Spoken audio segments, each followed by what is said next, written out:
There's really only one wrong way to do real life Dragon Ball, and that is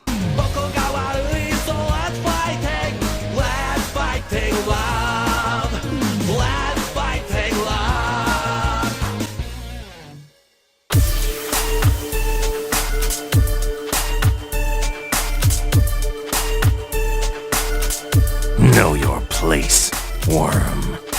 Prepare yourself. Damn Saiyan. Now there are two Dragon Ball fan films that tackle real life Dragon Ball decently well. There is the Light of Hope that really doesn't have any huge hurdles to cross. It basically just has to recreate Android 17 and 18, and because you can use anybody to fill those roles as long as they fit the theme of the character, then you're good. But there's also the Fall of Man.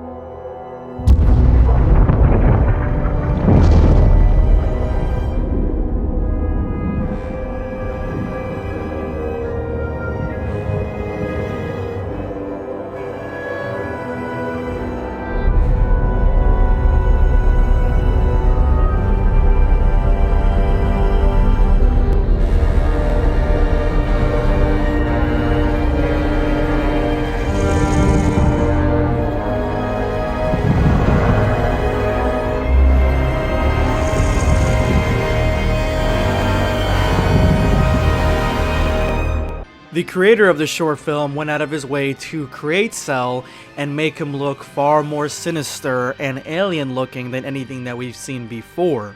And even though the DBZ tribute that I covered last week was more of a CG Pixar-like project, the Majin Buu in this project looked extremely hyper-realistic and just plain creepy.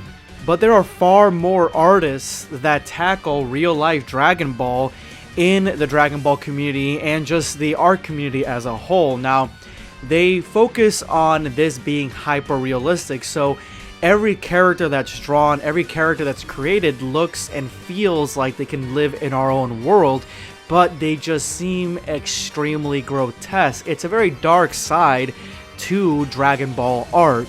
I mean, they go out of their way to make these things look nasty some of the times, and some of the times, these real-life hyper-realistic artworks can be actually quite moving.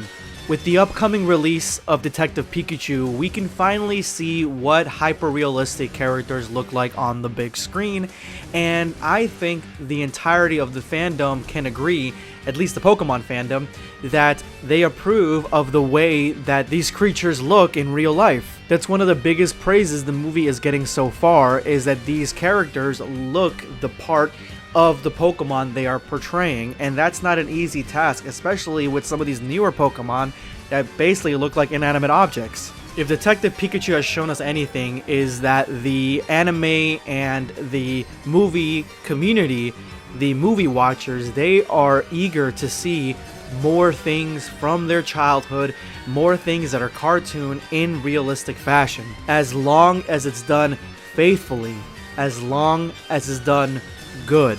And luckily we are reaching that point in CGI where things can look as realistic and as detailed as you want them to be, making the immersion for these creatures to be on our world all that more easy. Now, there are so many artists that focus on Dragon Ball real life, such as Edgar Gomez art, Kimonas, or Julian Lasblees, and some of these characters are easier said to create realistically than others. The Saiyan characters are far easier to create real life because they are far more humanoid, and even to a certain extent Frieza recreated in a hyper-realistic fashion, it's a lot easier on the eyes because he looks far more humanoid and because of his sleek design making him look far more alien-like. There isn't really much grotesqueness that you can add to Frieza unless you're focusing on some of his other forms, but if you're looking at either final form or golden Frieza, then you're basically having to draw him in a sleek alien-like fashion. Now, the two most realistically drawn and creepy characters that these artists have latched onto from Dragon Ball Z is by far Cell and Majin Buu. And some would say those are by far the creepiest characters from Dragon Ball Z. Now, when we're talking about Majin Buu and we're talking about Cell, I'm more focused on Imperfect Cell and the Majin Buu that is created after the evil Majin Buu eats the good fat Buu. For some reason, these two character designs just work for some of the most grossed out and goosebump inducing artwork. I mean, Piccolo, you can throw in there. He has some artwork that really makes him look very, very disturbing. But I would say that Cell and Majin Buu is the primary focus of these artists to create some of the most realistic and awe-inspiring pieces of artwork that I've ever seen, as well as putting the links to these amazing artists' DeviantArt pages in the description below. I'm also going to be putting a link to a whole playlist, a gallery on DeviantArt for hyper-realistic paintings of DBZ from various artists. You guys can go ahead and check them out. Now, your initial thought, the majority of your guys' initial thought to all this, is that this is the reason that Dragon Ball should never be realized in live action. It should never be realized in real life. But I'm telling you right now, if Light of Hope showed us anything, then Dragon Ball can be done in real life, can be done in live action, and if these artists' hard work, painstaking work, has shown the community anything, is that the realistic nature, as long as the CGI is good, can work when focusing on these characters. You want to create Imperfect Cell in real life?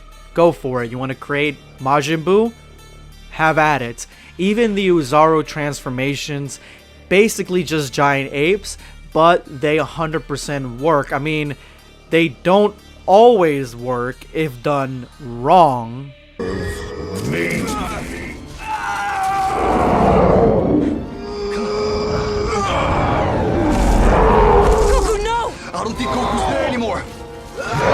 What's a gorilla doing underwater in the first place?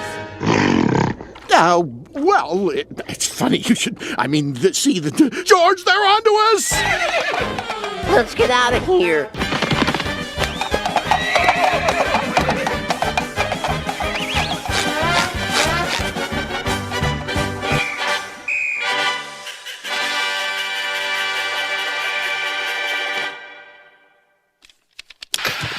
Not only wrong, but cringe-inducing at that.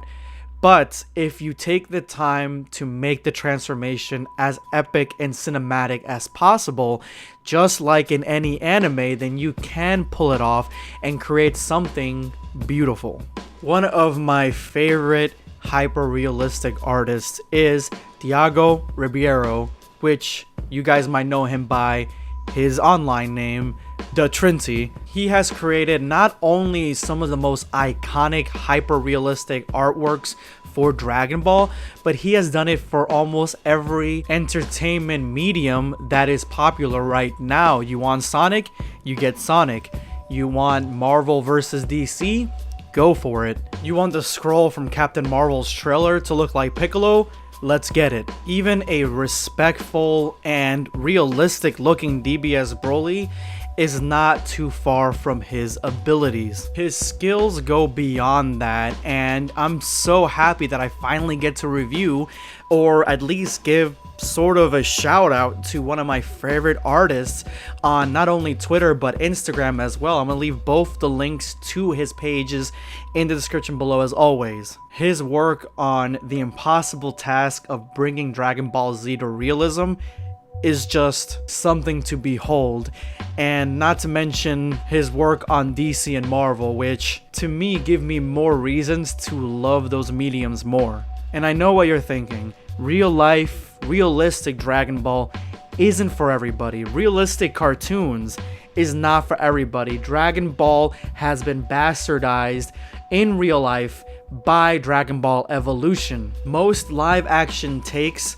of cartoon properties get destroyed at the box office because Hollywood does not understand how to create these things in a faithful manner. But for me, one of the few fans that hopes the Dragon Ball Z at some point gets a faithful, realistic live action adaptation, looking at these artists' artwork as inspiration for that movie/movie trilogy, I just gotta tell you, if they get the opportunity, if they do this faithfully, a lot of you naysayers will be eating your own words. This is going to be BlackScape signing off. Take care, guys.